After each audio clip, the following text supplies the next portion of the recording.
Salve meus amigos e minhas amigas do YouTube, Luiz Leal de novo, com mais um vídeo para vocês. Dessa vez aqui em Copenhague, na Dinamarca, junto com meu amigo Nikolaj, que é o atual proprietário da Danish Pipe Shop. Então se você quer conhecer essa loja, pega o seu cachimbo da vez, o seu tabaco da vez, acomode-se e venha com a gente.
Yeah, I think we can take them all up so you see the colors here. And the whole idea behind the first sailor pipe was that Tom had this surplus briar from his normal production, so he had these tiny blocks. So that's how they started up making the design. There's a book by face here. Yes. This is so nice. And this is the original smaller size without any stem. Mm-hmm. Wow, that's great. I like this one. So, Nikolaj, how many pipes do you have in the store right now for sale? I think we have, I don't count them every morning, but from 4,000 to 5,000 pipes. Wow. Alone in this drawer, I think there's 2,000-3,000 pipes. In this, here? Yeah. This one has 90 drawers, so if you basically say there's 20-30 pipes in each drawer, then it's more than 2,000. Wow. So that's a lot. yes, but I mean, again, we sell around 7,000 to 8,000 pipes a year. So we turn everything around minimum. It rotates. Yeah. So quite frequently. Yeah, of course we have some pipes that stay here for a little longer than others, but that's how it is when you deal with the specialized products like this is, and especially some of the pipe designs we buy are very, very unique and special, so you need to find the right customer for it. And but everything goes, even when people say, this is the craziest pipe I've ever seen, then we see it sell. So and actually when I was a kid, I went to Erik Erdik's factory that you are visiting with my father, and then we came up to this big pool table, and there were, I don't know, 500 pipes from Erik. Wow. And my father, he picked pipes for the shop. And I remember as a young kid, thought that my father took some very strange choices, because he always, Erik makes some very crazy pipes sometimes. And he always took those pipes.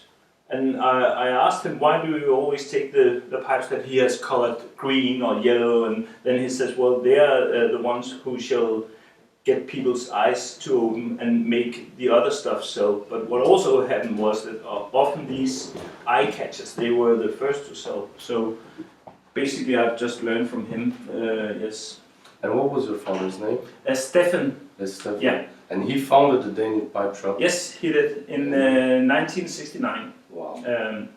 But actually he took over a tobacco, wine and liquor shop. Okay.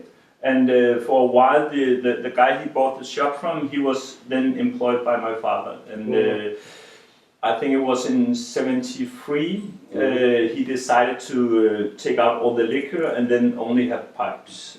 So basically, it has been 100% pipe shop since then. Many ask me, why don't you have magazines and newspapers and stuff like that? But we are a pipe shop and tobacco shop. Sure. So, and in these days we have a lot of people asking for e-cigarettes and e-pipes, and that's we throw them out. It's not our business. I mean, for sure. Seriously, I don't care if people like the e-cigarettes and e-pipes. It's fine with me, but it doesn't make sense for me that people ask for that here, because it would be the same as asking for nicotine gum, and nobody does that, but I don't know why. So yeah, it's the trend nowadays, right? This anti-smoking patrol. So it's unfortunate. How is it here in Denmark? I mean, of course, there are new regulations all the time on how the warning should be on the tobacco tins and cigarette packages, but in general, I think it has found some kind of stability. There's not a big war going on between non-smokers and smokers, and so I don't consider it to be a big problem. But of course, things have changed. We don't smoke in restaurants anymore. But you can find some bars here in Copenhagen where you are allowed to smoke. Yes. And then when in summertime, they just smoke outside at the cafes and restaurants. That's great. So, I think people are quite tolerant towards smoke here. Of course, you can find some crazy people, but in general, it's not a big problem to be a smoker, and we can see that. Our customers, they smoke on the street, and you see people actually smoke everywhere. Okay. As we were talking yesterday, you told me that laws against smoking here in Denmark are quite restrictive, as in Brazil, but tradition overcomes the laws, right? Yes, of course, if you have a big community of pipe smokers, even though they have increased taxes and done it, made it a little more difficult to be a smoker, then if you have 500,000 pipe smokers and and a lot of people stop smoking, then we still have around 175,000 people left. So compared to Brazil, we had a bigger volume of pipe smokers before all this started. And actually the last couple of years we have seen a lot of new pipe smokers, especially cigarette smokers converting to pipe. And then secondly, we see a lot of guys just wanting to smoke pipe for a while when they are fishing, sailing, golfing, whatever they do. So these guys are not necessarily addicted to smoke. They do it for the taste and for the flavor and for relaxation. Yes. Yeah. So introspection. Yes. That's and cool. I mean, from a business point of view, those guys are very interesting if we can keep them on, because they don't smoke that much. They will stay on the market for many years. And we can see that they don't mind buying a good quality tin of pipe tobacco.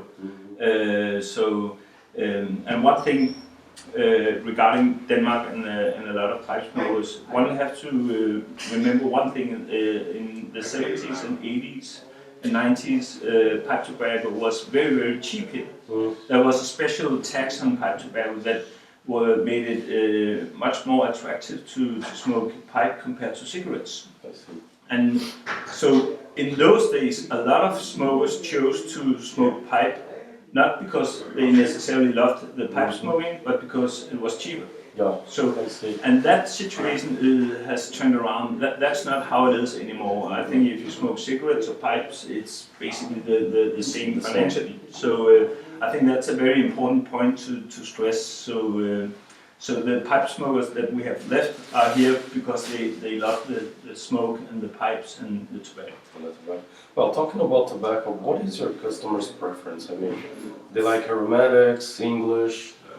There's no right answer on that. I mean, we sell everything from pure to super aromatic. We have 350 tobaccos on stock. And of course, some sell better than others, but in general, everything moves. And we are very good at monitoring. If something doesn't sell, we take it out. I was taking a look at your tobaccos, and I see that there's a lot of my own blend. Can you explain to me what this my own blend is? Yeah. Good question.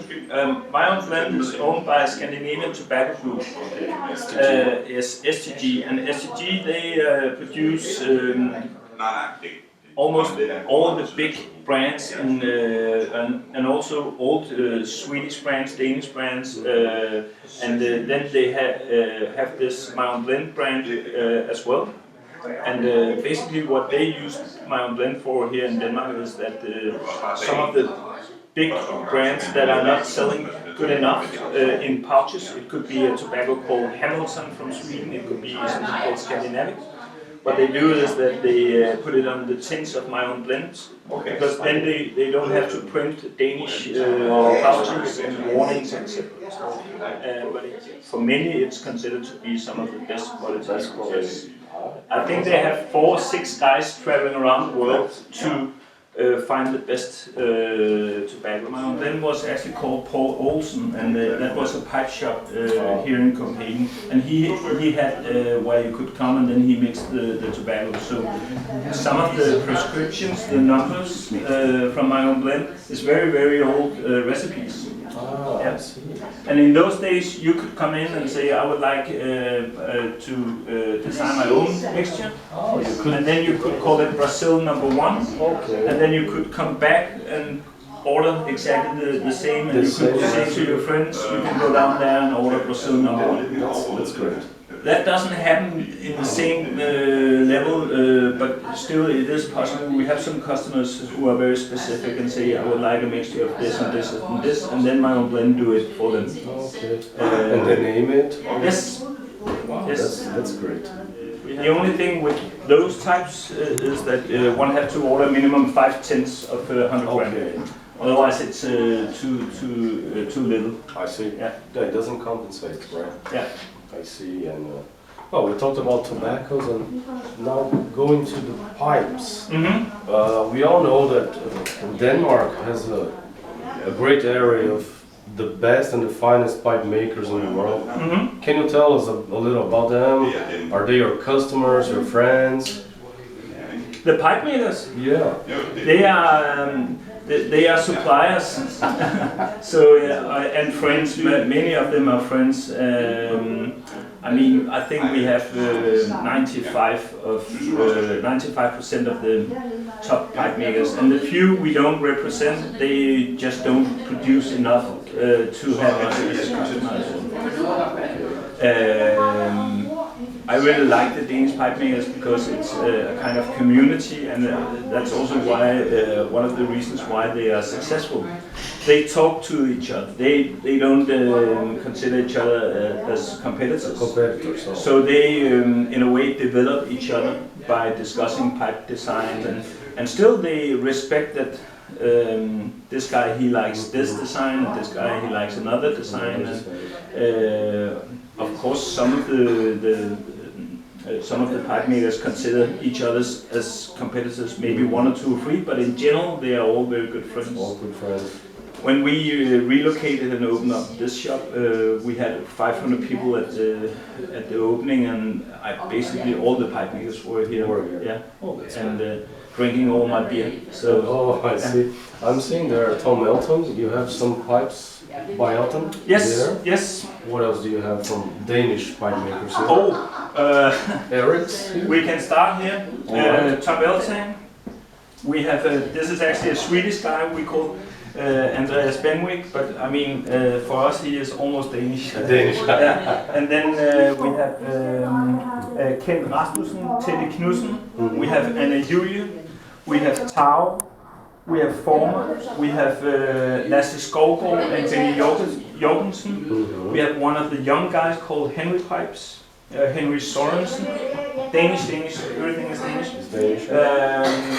Peter Heding, one of our favorites, Soren, Erik Andersen, Erik Nielsen, Tony Nielsen, Winslow, Peter Jeppesen, Soren Refbjerg. This is actually a Bulgarian, so not Danish. Okay. Jos. Jos, not that many knows the name Jos, J-O-H-S, but actually he was the guy who made all the pipes marked Bjarne Pipes. Bjarne Pipes was a very big brand, and if you go on the estate market, you can find a lot of Bjarne Pipes. And he's a fantastic guy. Then we have one called Dennis Moller, also a young guy. Then we have Niels Fredriksen, one of the hobby pipe makers, but very good and very skilled. A little special in his design. Up here we have also one of the young guys, Jon Vesterholm, also Danish. And then, as you said, Nørden, Stanley, Nero, which is the sub-brand of Peter Jeppesen. And I think that's it. Then from the Eltang we have the Copenhagen collection, which he makes especially for this shop. And what is very cool is that they have our logo stamped here, and then TE for Tom Eltang. That's cool. And these pipes are they are cheaper than his normal pipes, and the reason why is that it's not his first priority plywood that he used for it, but secondly the stems are acrylic stems that are pre-made that they adjust. So he skips a big part of the production by yes, but then you can get an Eltang pipe for a very fair price. Wow. Não sei se você consegue mostrar. Aqui tem o logo da loja The Danish Pipe Shop e as iniciais do Tom Elton.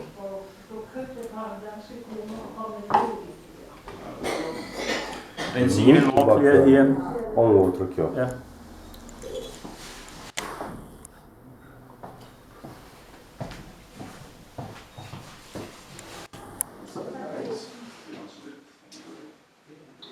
The devil ants, one of the most popular shapes today.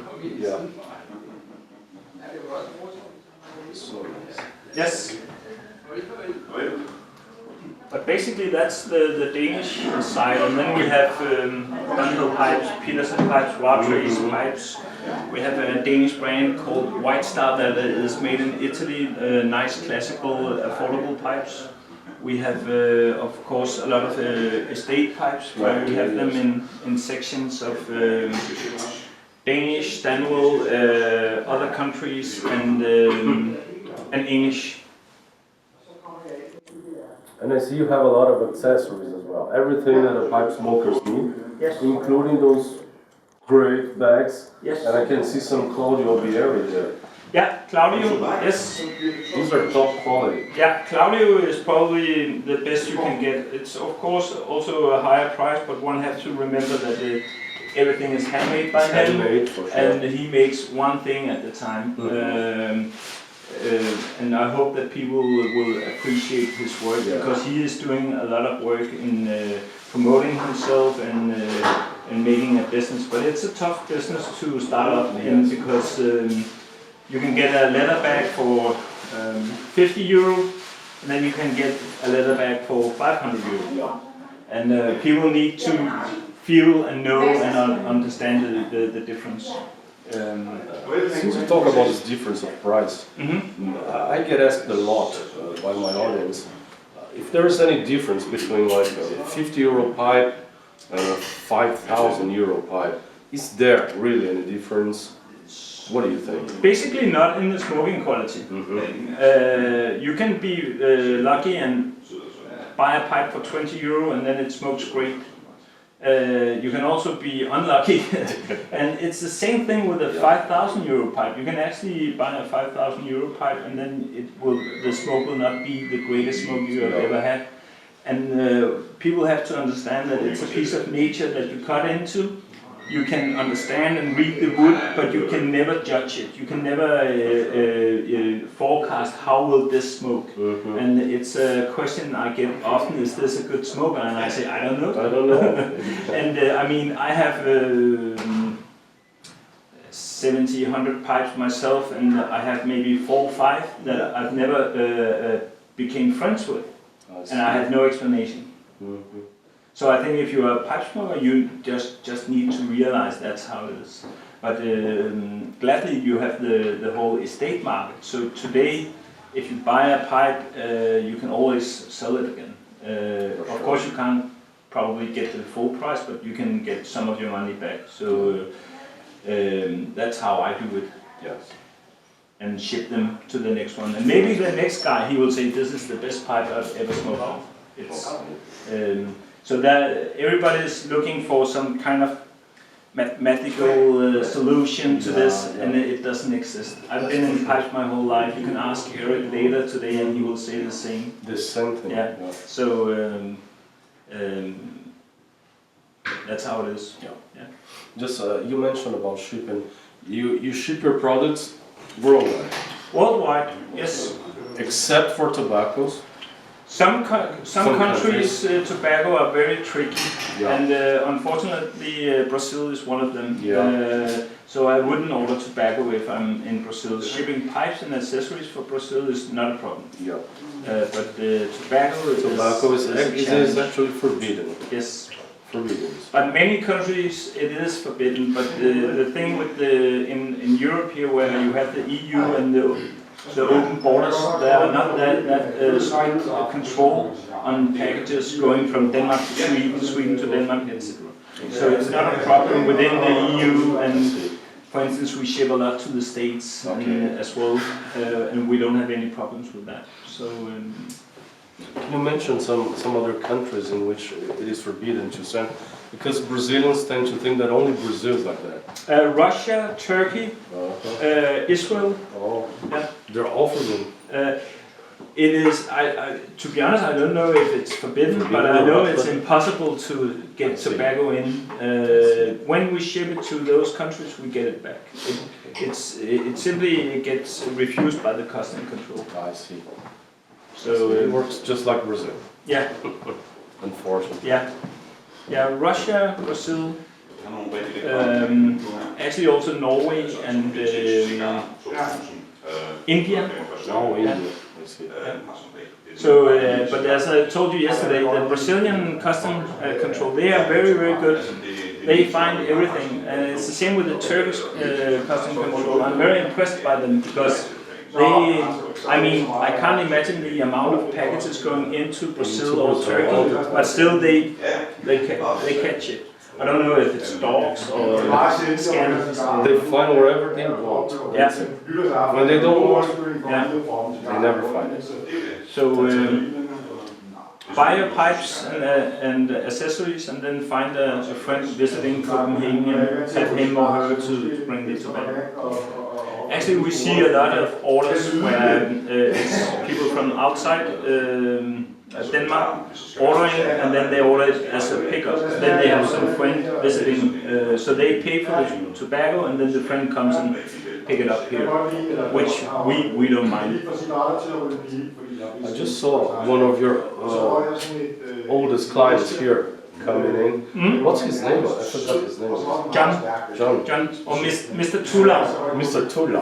Yeah. How long has he been a customer of yours? He has smoked pipe for all his life, but exactly how many years he has come in our shop, I'm not sure, but at least 15-20 years. Wow. Yeah. That's a lot. I think so. And you started smoking pipe when? When I was 13, 14. 13, 14, wow. Yeah, I think when you were the son of my father and you visited the pipe shop, they gave you pipes as presents. Okay. It's natural. Yeah, so that's how it is. That's so. Actually, these are a family of Cubans who fled Cuba when the revolution took in, Fidel Castro, and they started going to all countries in the world to seek for the best soil and the best climate, so that they could actually plant their cigars. Yes, this is just a small appreciation for receiving me here, Thank for you. your time. You shouldn't have done that. No. I hope you like. Thank you very much. These are top cigars from this, yes, Donna Flor is a brand. Actually, she's a character of a famous novel written by a famous author in Brazil called Jorge Amado. Okay, thank you very much. No, I appreciate that. I appreciate your time and for receiving us. And you're always welcome. Your wonderful pipe shop. Yeah. So now it's my time to shop, right? Yeah. Is there anything else you wanted to say? You want to invite our audience? It's not only Brazilian audience, actually it's all Latin America. Yeah, the only thing I would say, if they want pipes and accessories, they shouldn't be afraid of shopping here. We are used to handling export. I think for many in South America, they are a little hesitant because it's a long distance, and I always say, if anything goes wrong, we will always find a solution. We've been in business for soon 50 years, and we don't cheat our customers. Otherwise, we wouldn't be here. For sure. Don't stress about it. We get a lot of questions by email, and we try to answer them as well as we can. But basically, if they study our website, all the questions that you might have is answered there.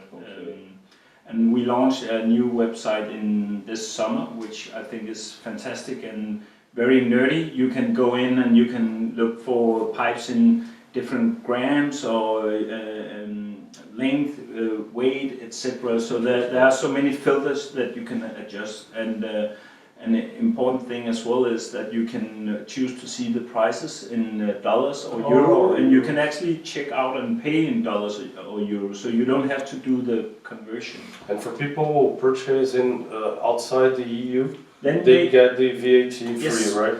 Automatically, when you choose any country in South America, then 20% will be deducted when you exit. Okay. And that will be very clear when you check out and pay. You will see the price and minus the VAT or the taxes, and then your bottom price. Great. So it's a very easy system. But of course, if any have any questions, they can always email us. That's great. What is the address of the website? DanishPipeShop.com. So okay, we're going to write it down so that you can see. You may do that. Yeah, for sure. So,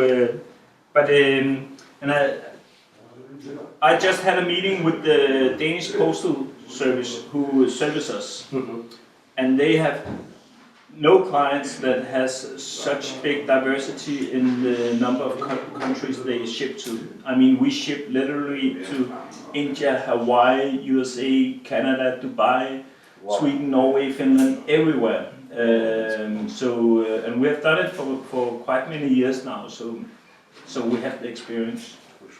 So, but don't order tobacco.